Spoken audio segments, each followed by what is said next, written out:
Hey, what's up, VC? It's Steve again, Harmless Rebel, and it's time for another country music update. Before we get into that, first off, it's Christmas Eve, so Merry Christmas to everybody. Tomorrow's also my birthday. I'm just kind of chilling out right now. My wife and daughter are out of town visiting my wife's family. Unfortunately, I got stuck here because I couldn't get time off of work, so it'll be probably my first Christmas alone in, I don't know, 15 or 16 years. So just got done watching my Saints win and clinch a spot in the playoffs. So in a pretty good mood. So I thought, hey, let's do a country music update. So let's just kind of jump into it. First up, if you guys have been watching my country updates for the last few years, I've been slowly working on the David Allan Coe collection. Picked up another one. And this is a great album, Just Divorced. This is from the 84. You just can't go wrong with David Allan Coe. He's such an amazing songwriter. And this album is just great from beginning to end. Man, Mona Lisa's Lost Her Smile was a big hit for him. Just Divorced was a big hit. But Bluegrass Morning is great.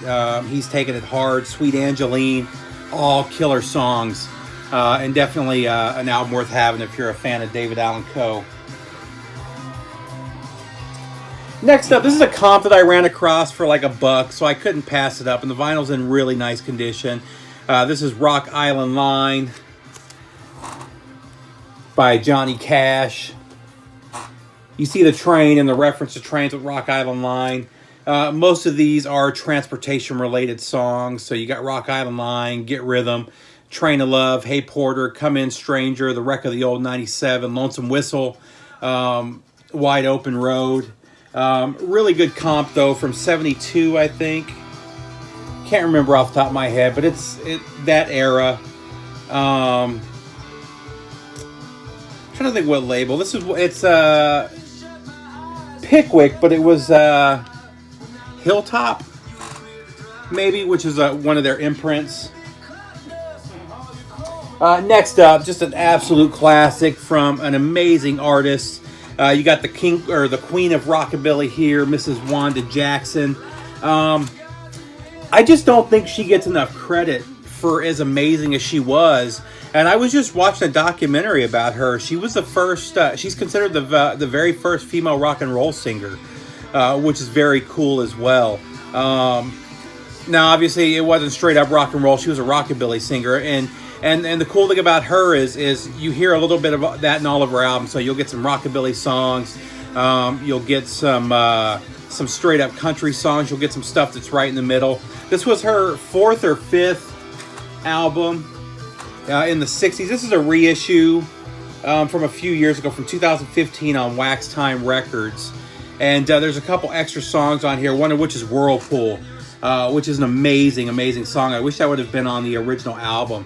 I would love to find original copies of this stuff, but it's so hard to find any of her stuff. She just wasn't like Loretta or Patsy Cline, where people held onto those records for some reason, and you just don't see the Wanda Jackson stuff out there. Not the original, anyway. Next up, man, this one's a tough one for me. This is by far the best album that they've done since Jason Isbell left the band. I'm, of course, talking about Drive-By Truckers. I've always thought that he was the best songwriter of the group. I think he was the best singer of the group. However, I do like the other singer. I'm real bad with the names. They've got two guys who are the main songwriters. Neither are as good as Jason Isbell. This is definitely their best album, but this also has some tracks that I have a lot of trouble with. Really good album. It's called American Band, and you see that the American flag is at half staff. They're really far left. The two songwriters are really far left guys. Actually, one of them just moved from Alabama to Portland because he wanted to be around like-minded people, which, you know, that is what it is. There are some great songs on here. There's one song, and I can't remember which one it is. It may be Guns of Umpqua. And it's about a school shooting that happened in Umpqua. And it's from the eyes of somebody observing it happen, and it's a really haunting, really well written, and a really thought-provoking song. And I wish they would have done all stuff like that. They also had a song on here, and it's been a while since I've listened to this, so I can't remember which song is which. But there's also a song on here where it's a total white guilt song, which I've honestly, I grew up in the ghetto. I come from a mixed family. I grew up in black neighborhoods and Mexican neighborhoods. I've never gotten the white guilt thing. It just doesn't make sense to me. So this song, there's a song on here. It's like I said, it's a total white guilt song. They start throwing out how the cops are killing black people, which there's an argument to be made for that. I'm not taking away from that, but the examples I use are all examples that were later proven to be reported incorrectly, basically. So take from it what you will. There were actually two songs. That one was more blatant. There was another song that kind of got to me a little bit. That being said, this is still a great song, or a great album, and still one I recommend picking up. I don't know if it's in here, but a single also came with this. Yeah, it came with this single right here. And if you see the artwork, this is the kind of artwork that their older albums have. It was the same artist that did all of them until this album. And this song is Kinky Hypocrite, and it's on black vinyl, a nice center label there, and it's a one-sided single, so you've got the blank side there. I wish they would have done something with that. In this day and age, I kind of expect a little bit more, but it's on this nice, I think it's a red, yeah, on this red vinyl.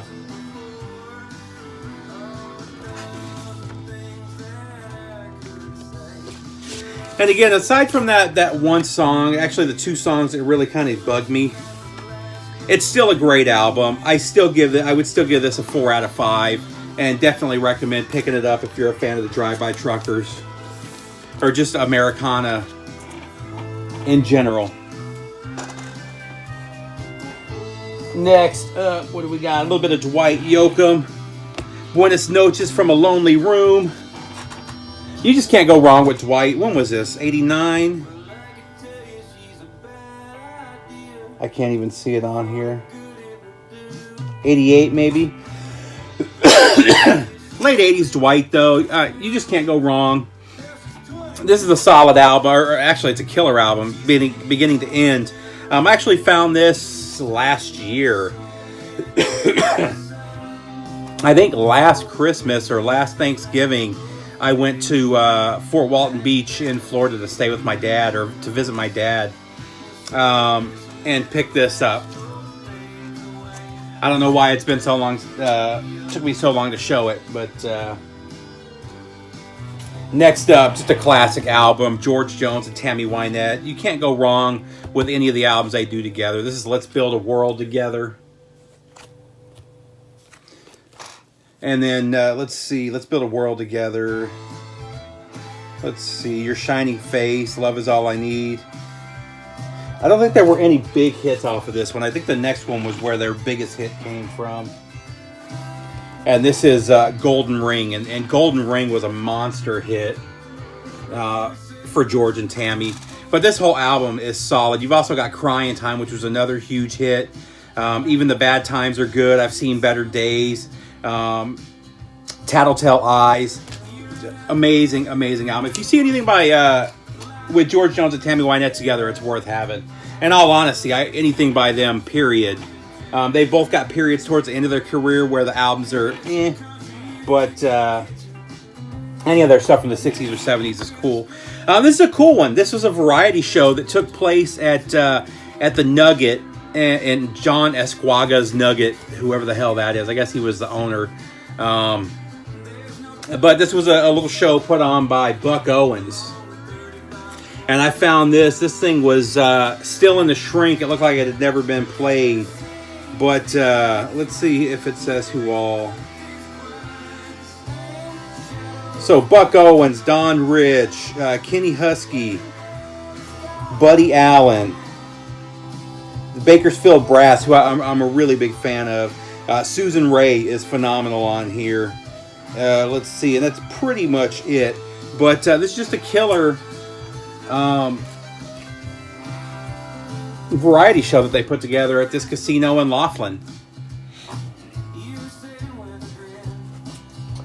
Next up, a couple. I don't even remember why I picked these up. One is an upgrade. This is Wild Streak by Hank Williams Jr. Let's be honest, you're just not going to go wrong. Wild Streak was a big one for him. You're going to be a sorry man. I'm just a man. What you don't know. I mean, just a killer album across the board. This was late 80s too, I think. So, yep, 88. And then this is one I've been on the lookout for a while. This one is hard to find. It's starting to get expensive, so I was really happy to run across. I remember I paid like $5 for it. I don't remember where I bought it from, though, and it was still in the shrink. But this is Lone Wolf by Hank Williams Jr. Like I said, this bad boy is getting hard to find. This one's late 80s, too. This one may have been 89. I can't read it. It's all kind of camouflage down there. But the song Lone Wolf is worth it by itself. But Man to Man, Stoned at the Jukebox. Let's see. Good Friends, Good Whiskey, Good Lovin' is another killer track off of there. Next up, this is one. So I had seen this album a bunch of times. And looking at it, you would not guess what this is. It was actually Billy showing it, I don't know, maybe 7 or 8 months ago, that made me go out and buy it, and I'm really glad I did because it's really good. I don't know that I'd really call her country. There's definitely country in there. You got some Americana. You've got almost like a dirty, bluesy, swamp type swamp rock. I don't know what you call it. It's just this really nasty, dirty blues. It's really good. But this is El King. Love stuff, and this album just kicks ass. Really recommend this one. If you saw this, though, when I saw this the first time, I thought this was straight up a pop chick. They made her look like a pop. She looks nothing like this. She looks nothing like this. Neither of the pictures. I actually should have downloaded a picture to inset here, because even the, let's see if I can get it out. Even the insert, which seems to be stuck. Even the insert, has her looking like this. And she looks... I'm not saying that's not her. They just got her done up and airbrushed and all that stuff. But, and this is a special edition version on gold vinyl. Now, she had one song, X's and O's. It was kind of a radio hit. And I knew that song, and that was kind of the reason that I didn't get in. I didn't buy this. And actually, when I got to listening to X's and O's, other than the hook, which is very poppy, the song itself is actually really good when you dig into it. But the rest of this album is so much better than that one hit she had. And she's been kind of an underground hit for a long time from what I've seen. Her earlier singles and EPs and stuff go for crazy, crazy money. And I've seen some videos of her doing live shows, and her live shows are phenomenal. Next up, let's see. Oh yeah, I was super stoked to run across this, and I ran across it for like $7 or $8. I couldn't believe it, because this thing goes for $20-$30 when I normally see it. This is When I Call Your Name from Vince Gill. Just an absolute classic. You can't go wrong with Vince Gill. This is 89 or 90. Yeah, 89. So many good songs on here. Riding the Rodeo, Never Knew Lonely. Oklahoma Swing with Reba McEntire. Reba sounds phenomenal. And then the title track, When I Call Your Name. Just a killer album from just a master. Vince Gill. So let's see, where do I want to take this next? Next up, let's talk about this one. So I've talked about Steve Earle a little bit over the last little while. I stayed away from Steve Earle for a long time simply because everybody compared him to Bruce Springsteen. I'm not a Springsteen fan. Yeah, Springsteen's got some killer songs that I really love, but as a whole, not a fan. I've got a, Slow... I can't even think of the name of the album. I've got that one, the white one, with the white cover. You guys know what I'm talking about. and I've got a greatest hits, and really that's all I need from him. And then finally I ran across a copy of Exit Zero, which from what I've heard isn't even one of his good albums. That's kind of towards the towards the backside of his discography, kind of considered a mediocre album. And I really liked a few tracks off of it. So I really wanted to look into him a little bit more. And a lot of people recommended this album to me as one of his best. And this album's phenomenal. I didn't like the first song, but with the second song on, it just killed. This is Train It Comin'. And this is just a phenomenal album. And you've also got Norman Blake on here, who is just a master on the dobro and the steel. And he plays a little bit of mandolin on here as well. But he's just a phenomenal player.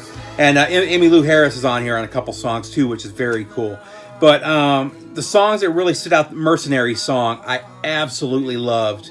Mercenary Song and Ben McCullough were my two favorite songs on here. I saw Rivers of Babylon was on here. I wasn't looking forward to that. So many bands have covered it, and I'm just sick of it.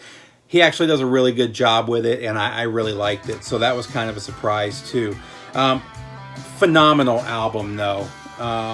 Definitely recommend. And it's funny, I listen to a lot of Americana, and a lot of it is not available on vinyl, and the CDs are really hard to find. A lot of the Americana bands just aren't that big. And there's a couple of Americana channels I listen to on Pandora when I'm at work a lot. And there's like 4 songs on here that sound like Americana songs. And, it's not that he sounds like them, it's that they sound like him.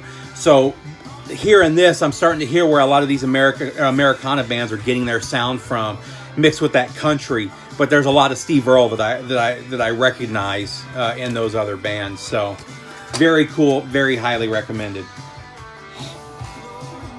Next up, this is just an absolute grill. I have wanted this for as long as I've been collecting records again. It goes for crazy money. I was on eBay while I was in Baltimore, and I noticed that somebody had this listed for, I think, $75. And $75 is about the going rate in okay condition. This thing is near mint across the board. They usually go for well over $100. He was asking $75. I wasn't going to pay $75, so I lowballed him like crazy. I don't remember what it was, but it was like $45 or something like that. And he took it. I was absolutely shocked. So I got this for basically less than half of what it goes for, but a near mint copy of Garth Brooks. This is such a great album. The biggest hits off of here are Much Too Young to Feel This Damn Old, The Dance, which is one of the greatest songs ever written. Tony Arata, one of the best songs ever. If you haven't heard The Dance, you're totally missing out. Alabama Clay was a big hit for him. There was one more, If Tomorrow Never Comes, phenomenal song. One of the songs I really like on here that doesn't get a whole lot of love is Cowboy Bill. Cowboy Bill is about... it's told from Garth Brooks. I haven't looked it up to see if it's... Well, it's not written by him, so it's not. But it's basically about these kids growing up with this neighbor, and the neighbor always told stories about being a Texas Ranger and all these stories about growing up in the Wild West and the guys that he tracked down. And the whole town thought the guy was just the old crazy guy in town. Everybody said, don't believe him, stay away from him, he's crazy. And then when he died, they were going through his house, and they found this trunk with his badge from the Texas Rangers and all these newspaper clippings from him. It's just a really beautiful song. It's actually one of my favorite songs on this album, and I've never heard it get any recognition at all. But just a phenomenal album. I'm really happy to finally have this one in the collection. And then next up, we have songs from A Room, from Chris Stapleton. I always thought it was songs from a room. Or from A Room, not songs from A Room. From A Room. I thought it was From a Room, Volume 2. It turns out A Room is a studio.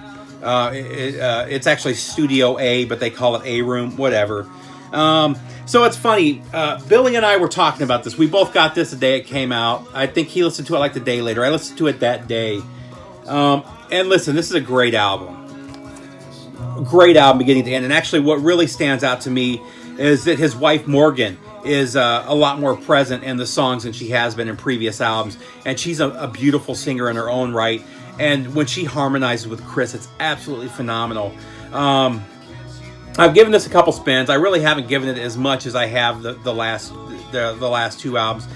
His last album also was really good, but neither of these are as great as The Traveler. And we were talking about, it's kind of weird, you know, you put out this phenomenal album and then you put out two albums that are still great, but they just don't compare. And I was listening to an interview that he did with Joe Rogan. He was on the Joe Rogan Experience, and found out that for these two albums, from A Room Volume 1 and 2, none of these are new songs. And he said, as a matter of fact, most of the songs on this particular album are 10, 15 years old. It's stuff that he wrote when he was really young. So that really says a lot. That being said, it's still a killer album. This is still better than 99% of the stuff that's coming out of Nashville. And it's still in my top 5 country albums for the year, for sure. It may be in my top 3. I haven't given it a whole lot of consideration. But definitely a killer album. Definitely worth picking up. He did a good job of, you know, he had 2 albums. Volume 1 and Volume 2 came out in 2017. He did a good job of splitting them up. One isn't more filled with good songs and the other one just filler. Both are filled with really good songs. They just don't compare to The Traveler. And then last but not least, I've shown this a couple of times. I just wanted to throw this out there again. If you're into country music, you have to buy this album. I was just talking to Billy about this, texting him a couple days ago. Every time I listen to this, I'm still blown away by how good this is. But this is miles ahead of anything else that came out this year. This is definitely my number 1 country music album of the year, and it's probably in my top 4 albums of the year, no matter the genre. And this is Aaron Lewis Sinner, and he just murders it on this album. And speaking of it, I mean, he does Whiskey and You, which is a Chris Stapleton song, off The Traveler, and he kills it. I mean, this album is just so good. And to think this is a guy that came from alternative rock, you know. This is the lead singer from Stained, and he's putting out the best country music that's coming out hands down right now. Again, number 1 album of the year right there. Actually, before I stop, in the background, another great band. This is their new album. This is the Turnpike Troubadours. Another Americana band. They're getting more of a country music slant with each album, a little less Americana, a little bit more country. I like everything that they've put out.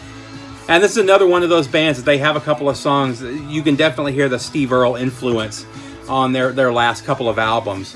But I was really stoked to run across this. This is actually, this is an advanced copy. So it's got an all white, it says advanced copy everywhere. And then even the CD is just a card. So I thought that this was pretty cool. I found it for like $5. I couldn't believe it. But these guys are a phenomenal band. Like I said, I've been listening to them for probably about 7-8 years. I got into them maybe 2010 or 2011. I was real heavy into the drive-by truckers at that point. And I was looking for stuff that that was similar to drive-by truckers. I got turned on to these guys. And I've been a big fan ever since. So if you run across anything by the Turnpike Troubadours, I highly recommend picking it up. That's it, VC. I hope everybody's doing good. I hope you all have a wonderful Christmas, and I'll see you soon.